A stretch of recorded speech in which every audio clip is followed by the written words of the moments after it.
Online class में आप सभी का स्वागत है। मैं Dharmnarayan Vaishnav, assistant professor zoology, Shri Pratap Singh Barhat, Rajkiya Mahavidyalaya Shahpura Bhilwara.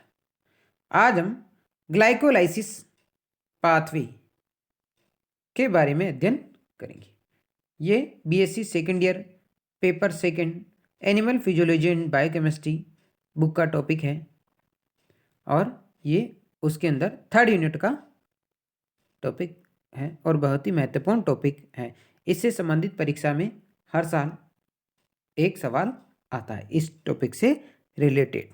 तो शुरुआत करते हैं अपन सबसे पहले कि ग्लाइकोलाइसिस के बारे में। आज इस टॉपिक में मैं किन किन टॉपिकों के बारे में चर्चा करेंगे।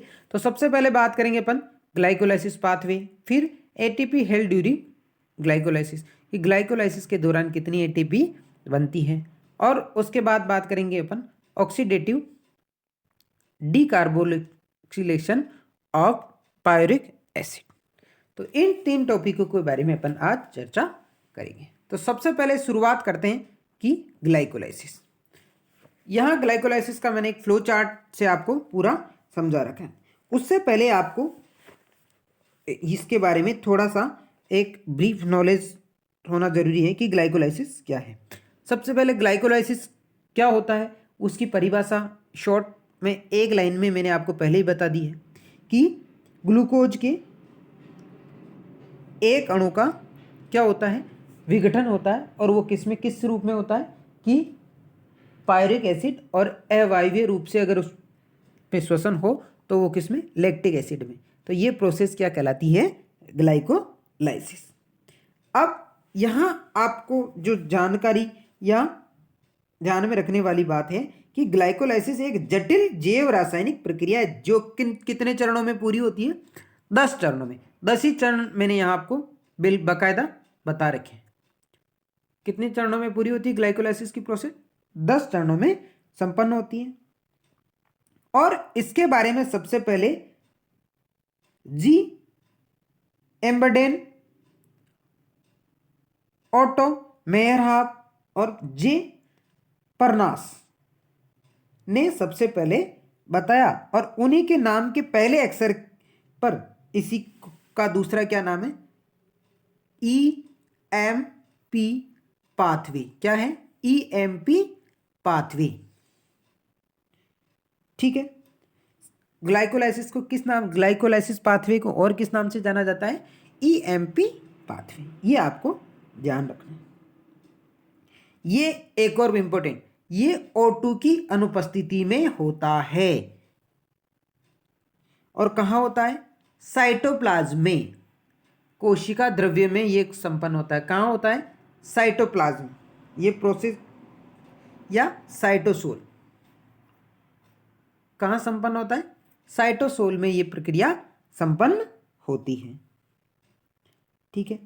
तो इससे क्या बात सिद्ध हुई, एक तो ऑक्सीजन की अनुपस्थिति में होता है, इसलिए अपन इसको ये मान सकते हैं कि ये क्या है, अवायवीय श्वसन करने वाले जीवों में भी ग्लाइकोलाइसिस की प्रक्रिया होती है। ठीक है। ये तो हो गई ग्लाइकोलाइसिस के बारे में नॉर्मल जानकारी। ठीक है। अब अपन पढ़ते हैं ग्लाइकोलाइसिस के विभिन्न चरणों के बारे में चर्चा। ठीक है। तो शुरुआत करते हैं अपन सबसे पहले कि 10 चरणों में संपन्न होती। सबसे पहले ग्लूकोज का फास्फोरिलीकरण या फास्फोरिलाइजेशन ऑफ ग्लूकोज, इसको 3 भागों में अपन डिवाइड कर सकते हैं।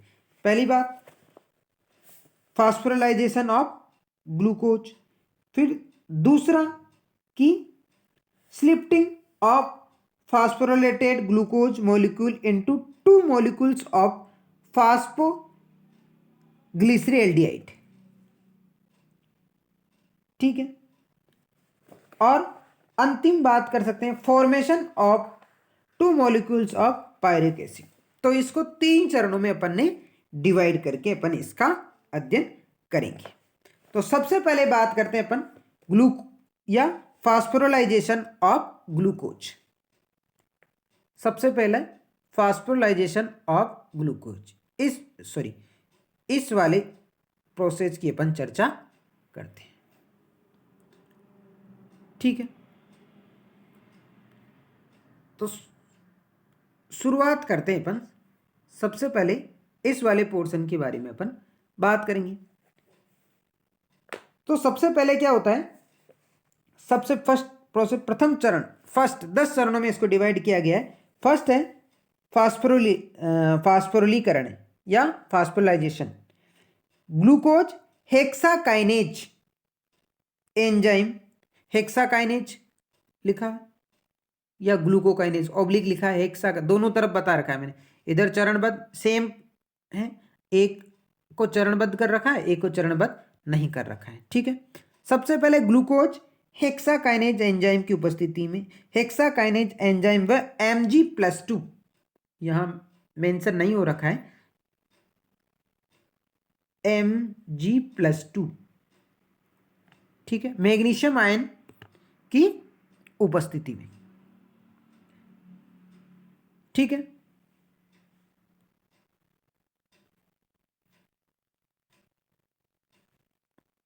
मैग्नीशियम आयन की उपस्थिति में, और इसके अलावा एक एटीपी से क्रिया कर क्या बनाता है, पहले चरण में ग्लूकोज 6 फास्फेट व एडीपी बनाता है। क्या बनाता है, ग्लूकोज 6 फास्फेट व क्या बनाता है, एडीपी। ग्लूकोज 6 फास्फेट और एडीपी बनाता है, ठीक है, पहला चरण। दूसरा है समावेवीकरण, जिसको बोलते हैं आइसोमराइजेशन। इसमें क्या होता है, आइसोमरेज एंजाइम की उपस्थिति में glucose 6 phosphate glucose fructose 6 phosphate में कन्वर्ट हो जाता है, फ्रक्टोज 6 फास्फेट में कन्वर्ट हो जाता है, ठीक है। नेक्स्ट आते हैं अपन सेकंड फास्फोराइलेशन। इस प्रक्रिया में फ्रक्टोज या फास्फोफ्रक्टोकाइनेज एंजाइम की उपस्थिति में फ्रक्टोज 6 फास्फेट एक एटीपी के एक अणु से क्रिया कर फ्रक्टोज 1,6 डाइफास्फेट व एडीपी का निर्माण करता है, ठीक है, 1,6 डाइफास्फेट का निर्माण करता है, ठीक है। नेक्स्ट, अब यहां थोड़ा समझने वाली बात है। इस अभिक्रिया में 1 व 3 में ग्लूकोज व फ्रक्टोज के अणु किससे रिएक्शन करते हैं, एटीपी के अणु से क्रिया कर, एटीपी से क्रिया होने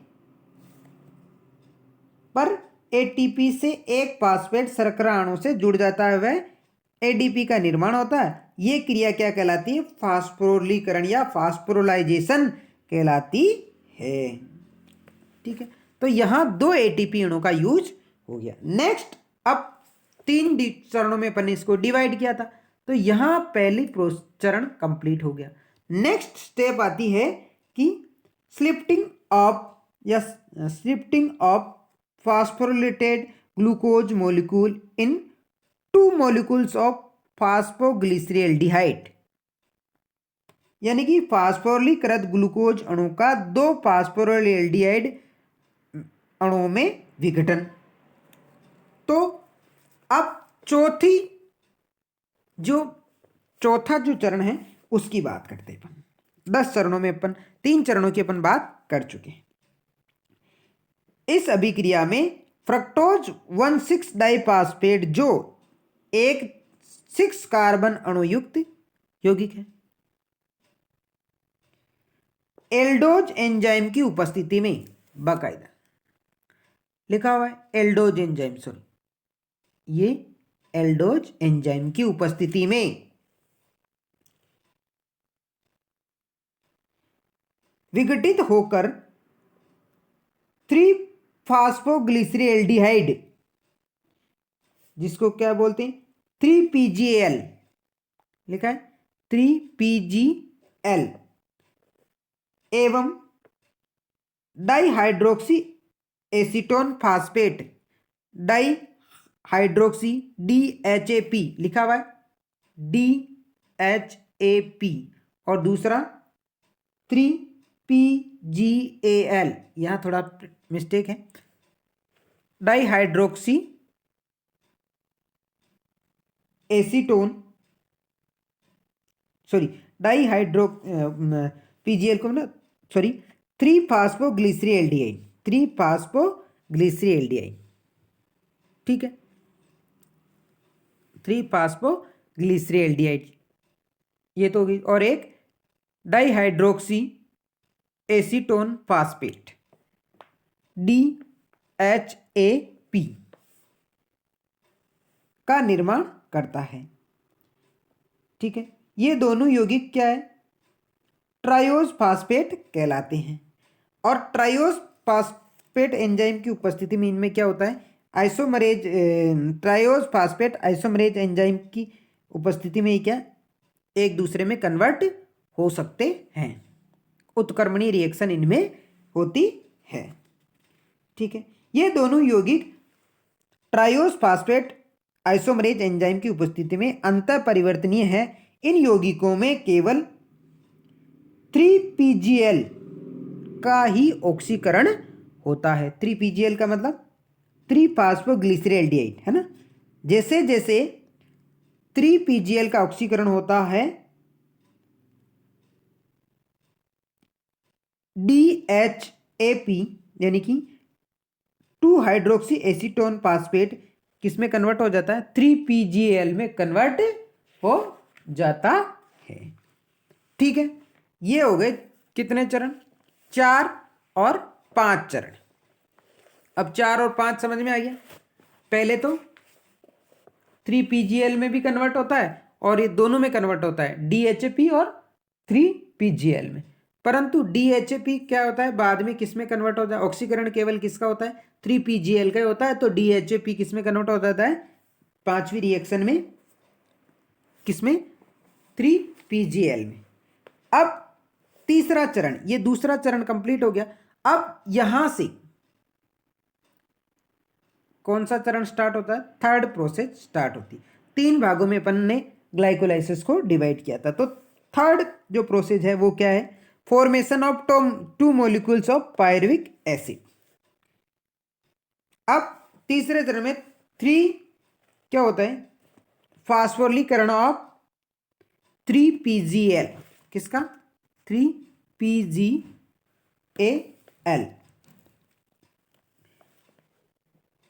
ग्लिसरीएल्डिहाइड 3-फॉस्फेट डिहाइड्रोजिनेज एंजाइम की उपस्थिति में 3PGL फास्फोरिक अम्ल के 2 अणुओं से अभिक्रिया कर 1,3-डाईफॉस्फोग्लिसरीएल्डिहाइड का निर्माण करता है। 1,3-डाईफॉस्फोग्लिसरीएल्डिहाइड,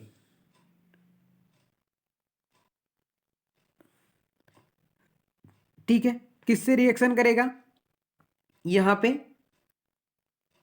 H साथ में 3PGL2 साथ में किसके रिएक्शन करेगा, H3PO4, ठीक है, के साथ कौन, 3PGL के 2 अणु और 2 अणु किसके, H3PO4 के, और क्या बना लेगी, 1,3-बाईफॉस्फोग्लिसरीएल्डिहाइड या, ठीक है, ग्लिसरीएल्डिहाइड। अब नेक्स्ट, ये तो हो गया छठा चरण। 7वें चरण की बात करें तो उसमें किसका निर्माण होता है, 1,3-डाईफॉस्फोग्लिसरिक अम्ल, 1,3-डाईफॉस्फोग्लिसरिक अम्ल,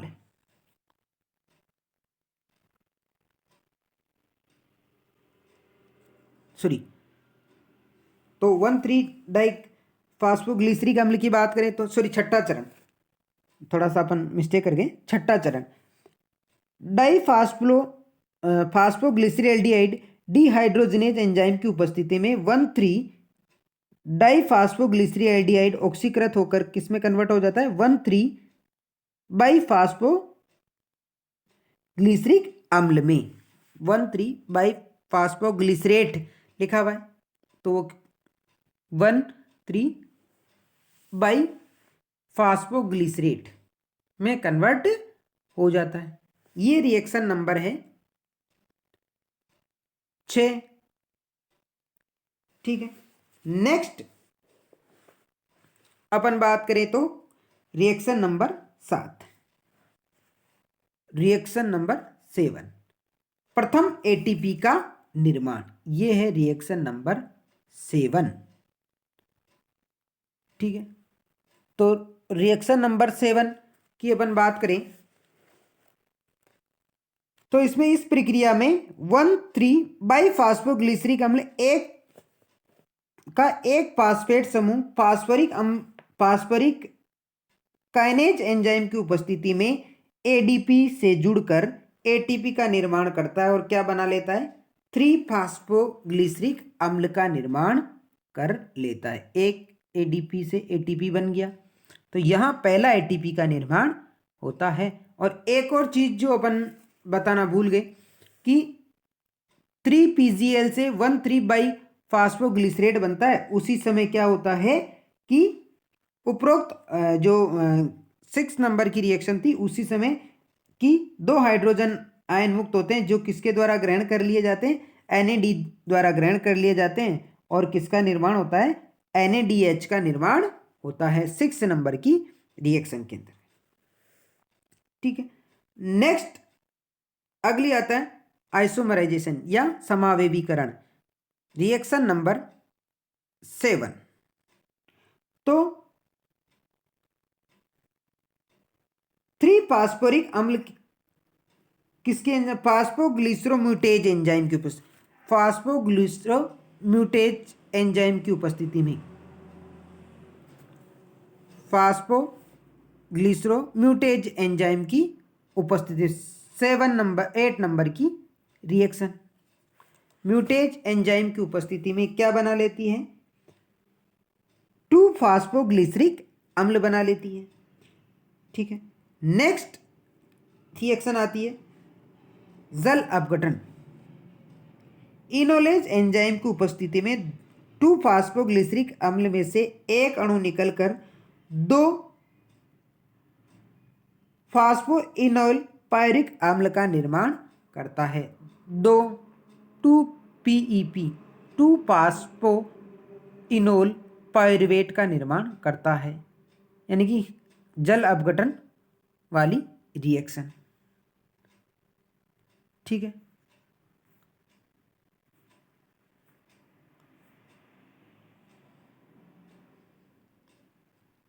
ये रिएक्शन नंबर 9। नेक्स्ट बात करते हैं अपन द्वितीय एटीपी का निर्माण। इस प्रक्रिया में 2-फास्फोइनोल पायरिक अम्ल में से पायरिक अम्ल काइनेज एंजाइम की उपस्थिति में फास्फेट समूह निकलकर पायरिक एसिड व एटीपी का निर्माण करता है। इस प्रकार बनने वाला पायरिक अम्ल ग्लाइकोलाइसिस का अंतिम उत्पाद होता है। ठीक है, और इसी समय क्या होता है, एक एटीपी का, द्वितीय एटीपी का निर्माण भी होता है। तो अगर अपन संपूर्ण ग्लाइकोलाइसिस की प्रक्रिया को समझें या आगे इसके जो सार को जो समझेंगे, बात करेंगे, तो संपूर्ण ग्लाइकोलाइसिस की प्रक्रिया में क्या होता है कि एक ग्लूकोज के अणु के अपघटन के लिए 2 एटीपी अणु, 2 एटीपी, ठीक है, 4 एडीपी, ठीक है, 2 pi phosphate ion, 2 NAD plus ion की आवश्यकता होती है। और इससे जो प्रोडक्ट बनता है वो क्या बनता है, 2 अणु पायरिक एसिड के और 2 एडीपी के, 4 एटीपी के और 2 NADH DH2H की। ये संपूर्ण ग्लाइकोलाइसिस की प्रक्रिया को संशोधित रूप में अपन देख सकते हैं। अब जो इसकी इंपॉर्टेंट बात, ग्लाइकोलाइसिस की रिएक्शन में एक नंबर, पहली बात एक नंबर, 3 नंबर, देखो इसको क्या फर्क है, और आखिर वाली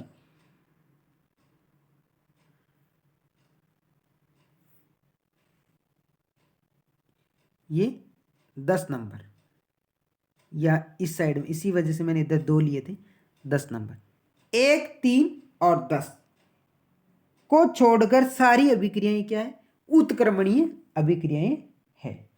1, 3 और 7 को छोड़कर सारी अभिक्रियाएं क्या है, उत्क्रमणीय अभिक्रियाएं हैं। ठीक है, अब आपके सारा ग्लाइकोलाइसिस की प्रोसेस समझ में आ गई होगी। ठीक, नेक्स्ट अपन बात करते हैं ATP held during the glycolysis, यानी कि एटीपी कहाँ कहाँ तो काम में आती है और कहाँ कहाँ अपने को प्राप्त होती है। सबसे पहले एटीपी कहाँ कहाँ में, ग्लूकोज से ग्लूकोज 6 फॉस्फेट बनता है, तो क्या एक एटीपी की आवश्यकता होती है। ठीक है, नेक्स्ट फ्रक्टोज 6 फास्फेट से फ्रक्टोज 1,6 डाइफॉस्फेट बनता है या बाइफॉस्फेट बनता है, तभी अपने को क्या एक एटीपी की आवश्यकता होती है। यानी कि टोटल कितनी एटीपी की आवश्यकता होगी अपने को, 2 एटीपी की। ठीक है, आगे समझ। अब नेक्स्ट है 2 ग्लिसरेल्डिहाइड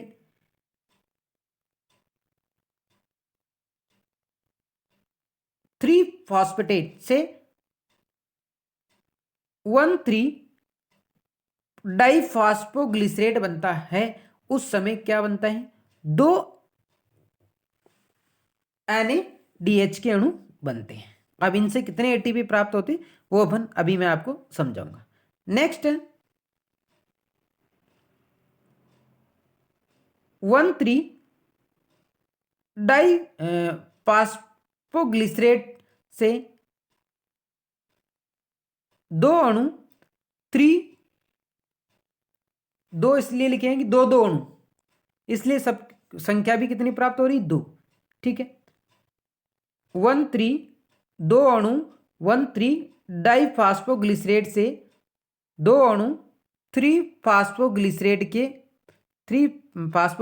के 2 अणु प्राप्त होते हैं। तो एटीपी के भी कितने प्राप्त होंगे, 2, और 1 से 1 प्राप्त होता है तो 2 से 2, और 2 अणु फास्फोइनोल पायरुवेट के से 2 अणु पायरिक अम्ल के बनते हैं, तो एटीपी के भी कितने अणु बनते हैं, 2। तो टोटल अगर शुद्ध एटीपी की बात करें तो लाभ कितना हुआ, 2 एटीपी का। ठीक है, ग्लाइकोलाइसिस की प्रक्रिया में। और एक ग्लूकोज के अणु से 2 पायरुविक अम्ल के अणु बनते हैं, यानी कि टोटल कुल कितने एटीपी के अणु बने, 4, और 2 वापस उपयोग में आ गए, तो अपने पास शुद्ध लाभ कितना बच गया, 2 का।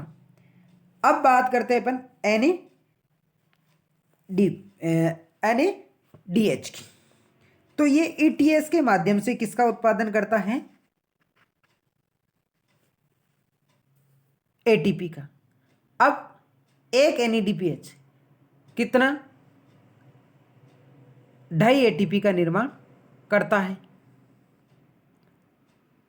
ठीक है, और एक FADH2 1.5 एटीपी का निर्माण करता है। अब इनका निर्माण किस पे निर्भर करता है, उसकी भी बात करते हैं कि NADPH2 जो ETS में प्रवेश कर रहा है वो किस तरीके से कर रहा है। अगर ग्लाइकोलाइसिस में बनने वाला NADPH2 के अणु यदि मेलेट एस्पार्टेट शटल के द्वारा माइटोकॉन्ड्रिया में होने वाले ETS में प्रवेश करें तो कितने एटीपी बनाएंगे, 5 एटीपी। ठीक है, और या इसको इसमें 2 जगह अलग अलग बात भी दे रखी है कि प्रोकैरियोट में अगर होगा तो 5 एटीपी बनेगा और यूकैरियोट में होगा तो 3 एटीपी बनेगा। इसके अलावा अगर यही किससे प्रवेश करें NADPH की ग्लिसरॉल फास्फेट शटल से प्रवेश करें तो कितने एटीपी बढ़ाएंगे? 3 एटीपी। ठीक है, तो टोटल कितने हो गए? 5 और 4, 9 एटीपी। अपन शुद्ध कितने मान ले? 9 एटीपी। 9 में से 2 घटा ले तो कितने बच गए? 7।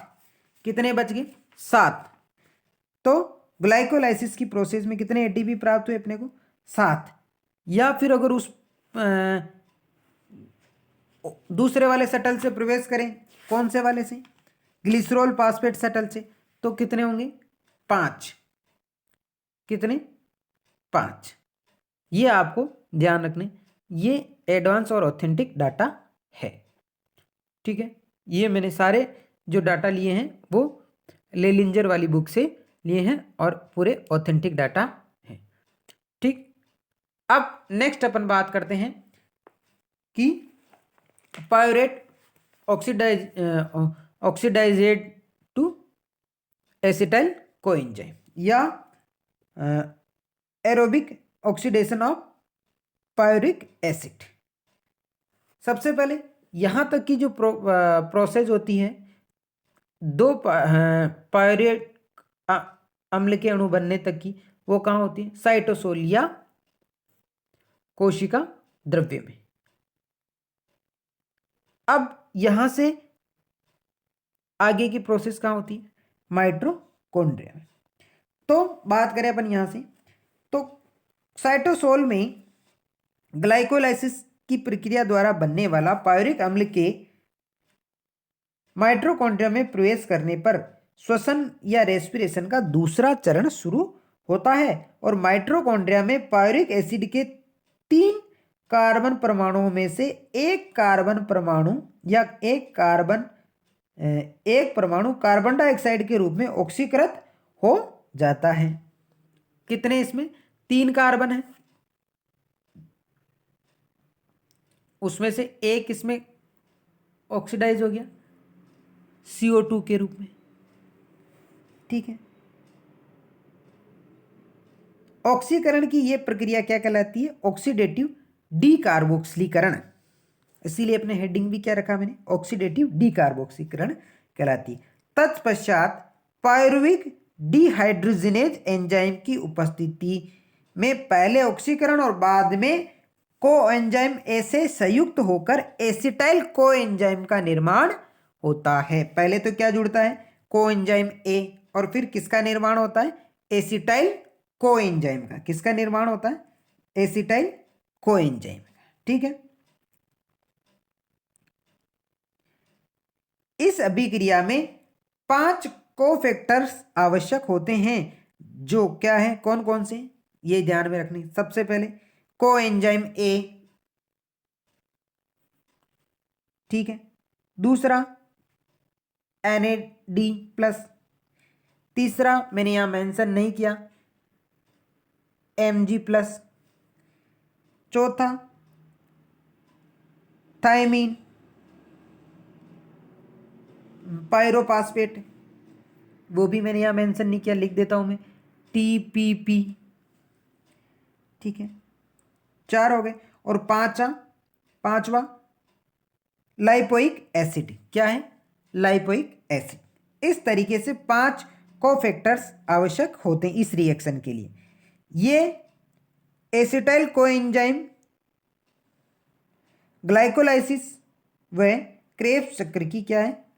कनेक्टिव लिंक का कार्य करता है। और पायरिक अम्ल और उसकी रिएक्शन को मैंने यहां आपको बता रखी है। तो सबके 2 कंपाउंड काम में आ रहे हैं। पायरिक एसिड के 2, CO2 भी कितनी बनेगी? CO2 का एक कंपाउंड और NADH2 क्या बनेगा? 2। तो यहां ATP का निर्माण कितना हुआ? तो अब इस पूरी प्रक्रिया सबके 2 अणु, सबके 2 अणु बनते हैं। 2 अणु ये है तो CO2 के भी कितने बनेंगे?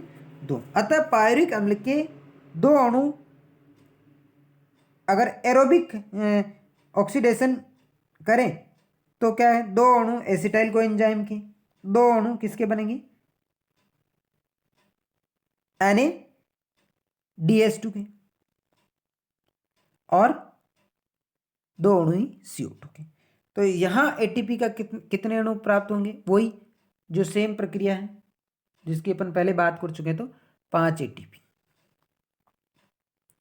क्योंकि एक NaDH कितने बनाता है, 2.5 एटीपी। ठीक, इस तरीके से अपन ने आज आदि प्रक्रिया का अध्ययन कर लिया। अगली क्लास में अपन किसके बारे में बात करेंगे, क्रेब्स साइकिल के बारे में। आशा करते हैं ये टॉपिक आपको समझ आया होगा, थोड़ा डिफिकल्ट है, और इसकी PDF भी मैं आपको उपलब्ध करा दूंगा। तो धन्यवाद। नेक्स्ट क्लास में अपन क्रेब्स साइकिल के बारे में बात करेंगे।